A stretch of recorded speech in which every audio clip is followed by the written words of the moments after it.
આજે સંસદમાં વકફ બિલ રજૂ થશે. એનડીએ અને સાથીઓના ટેકાની આશા, ઇન્ડિયા કરશે વિરોધ. પેટીએમ સાઉન્ડ બોક્સ ફ્રી થયાનું કહી હજારો વેપારીઓ સાથે કરોડોની ઠગાઈ. ગુજરાતની એક વર્ષની જીએસટી અને વેટની આવક ₹1.7 લાખ કરોડને પાર. પરોક્ષ કરવેરાની આવકમાં 14% વૃદ્ધિ. સમૂહ વિવાહ કાર્યક્રમના પોસ્ટરમાં ગૃહ રાજ્યમંત્રીને કેન્દ્રીય ગૃહમંત્રી દર્શાવાયા. પૂર્વ ધારાસભ્ય જયરાજસિંહ જાડેજા અને પરિવારજનોનો નાર્કો ટેસ્ટ કરાવવા માંગ. વધી રહેલા સાયબર ક્રાઇમના કિસ્સાઓ વચ્ચે ગુજરાતને મહિલા બાળકો સામેના સાયબર ક્રાઇમ રોકવા 4 વર્ષથી કોઈ સહાય નહીં. કેન્દ્રીય ગૃહ મંત્રાલય સંચાલિત યોજના 2017માં શરૂ થઈ ત્યારથી માત્ર 3.456 કરોડ ફાળવ્યા. ચાલુ ટ્રેનમાંથી મુસાફરે ફેંકેલી પાણીની બોટલ છાતીમાં વાગતા તરુણનું મોત. પોલીસે વેરાવળ બાંદ્રા ટ્રેનના અજાણ્યા મુસાફર સામે ગુનો દાખલ કરી તપાસ શરૂ કરી. ગુજરાત બોર્ડ દ્વારા પ્રોવિઝનલ આન્સર કી જાહેર. ગુજકેટમાં મેથ્સ અને કેમેસ્ટ્રીમાં વિદ્યાર્થીઓને 1 માર્ક્સનું ગ્રેસિંગ. હાઈકોર્ટમાં કેસ પેન્ડિંગ છે ત્યારે અમદાવાદમાં ગેરકાયદે ઊભા થયેલા 9 માળના સના 7 બિલ્ડિંગને ખાલી કરાવાશે. જામનગરમાં કૂટણખાનું ચલાવવા માટેનો નવો નુસ્ખો. સરકારી જગ્યામાં ટેમ્પો ટ્રાવેલર બસ પાર્ક કરી તેમાં કૂટણખાનું ચલાવાતું હતું. અમદાવાદ ગ્રામ્ય સ્પેશિયલ પોક્સો કોર્ટનો ચુકાદો. 14 વર્ષીય સગીરાના દુષ્કર્મ કેસમાં યુવકને 20 વર્ષની સખ્ત કેદની સજા, જેમાં ફરિયાદ પક્ષે આરોપી વિરુદ્ધ પોક્સો હેઠળનો કેસ પુરવાર કર્યો. કોર્ટે પીડિતાને 6.20 લાખનું વળતર પણ અપાવ્યું. અમદાવાદ ઇન્ટરનેશનલ એરપોર્ટ પર ₹2.76 કરોડના ગોલ્ડ સ્મગલિંગ કેસના બંને આરોપીના જામીન નામંજૂર. જ્યારે દાણ ચોરી રાષ્ટ્ર વિરોધી ગુનો, તેનાથી અર્થતંત્ર પર વિપરીત અસર પડી શકે. કોર્ટ.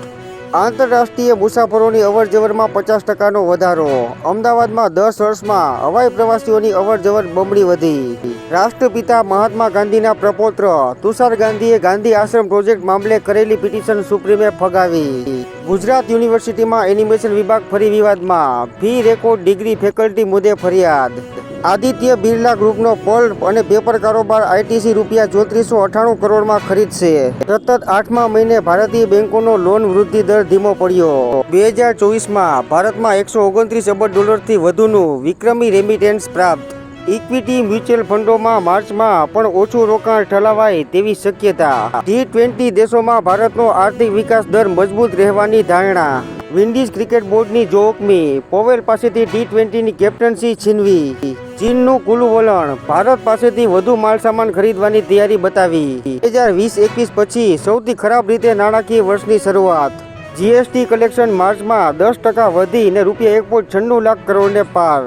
ભારતની સંરક્ષણ નિકાસમાં રેકોર્ડ 12.4%ની વૃદ્ધિ. રોહિત શર્મા સુપરસ્ટાર હોવાથી મુંબઈની 11માં સ્થાન મેળવે છે. Michael Vaughan. પશ્ચિમ બંગાળના 24 પરગણાની ઘટના. સિલિન્ડર અને ફટાકડામાં વિસ્ફોટ. 3 બાળકો સહિત 7ના મોત. પીએમ મોદી. અમિત શાહની ભૂમિકા માત્ર સરકાર પૂરતી મર્યાદિત કરાશે. ભાજપ પ્રમુખ નક્કી કરવા 5 સભ્યોની સમિતિ. અમિત શાહનો સમાવેશ નહીં. ભાગવત મોદીની નાગપુર બેઠકમાં નિર્ણય લેવાયો. કાશી અને મથુરામાં મંદિર આંદોલનને હવે આરએસએસનું પરોક્ષ સમર્થન. કોમર્શિયલ એલપીજીમાં ₹45નો ઘટાડો. પીએફ ખાતામાંથી ₹5 લાખ ઉપાડી શકાશે.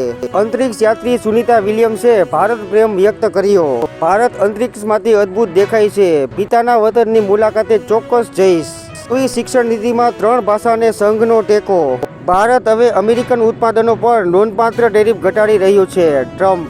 5 વર્ષમાં ફેક્ટરી અકસ્માતમાં 992 ગરીબ શ્રમિકોએ જાન ગુમાવ્યા. ગુજરાતની તમામ સ્કૂલોમાં 7મીથી શરૂ થનારી ધોરણ 9-11ની વાર્ષિક પરીક્ષામાં ફેરફાર. 12મીની પરીક્ષા 21મીએ. મંજૂર થયેલા પ્લાનની વિરુદ્ધ જઈ દ્વારકામાં પાલિકાની મહેરબાનીથી ગેરકાયદે બાંધકામો થયાની રજૂઆત. ભાવનગરમાં સરકારી પ્રાથમિક શાળાઓમાં એજ સ્ટાર્ટ આચાર્ય બદલી કેમ્પનો તકતો તૈયાર. રાજકોટ સુરેન્દ્રનગરમાં સૌથી વધુ 42 ડિગ્રી ગરમી. અમદાવાદમાં 41 ડિગ્રી. યુએસ હેલ્થ એજન્સીઓમાં છટણીનો પ્રારંભ. 10,000ની અકાલપટ્ટી. આરોગ્ય કર્મચારીને સરકારનું અલ્ટિમેટમ. 3 એપ્રિલ પહેલા હાજર થાઓ, નહીતર પગલાં પાછા નહીં લેવાય. ડીસા અગ્નિકાંડનો રોષ ઠારવા સરકારે ફરી સીટનું નાટક રચ્યું. પીડિતોને સહાય જાહેર કરી સરકારે હાથ ખંખેર્યા. પૂરક પોષણ કાર્યક્રમ. 2.17 લાખ ટન અનાજનો વપરાશ થયો નહીં.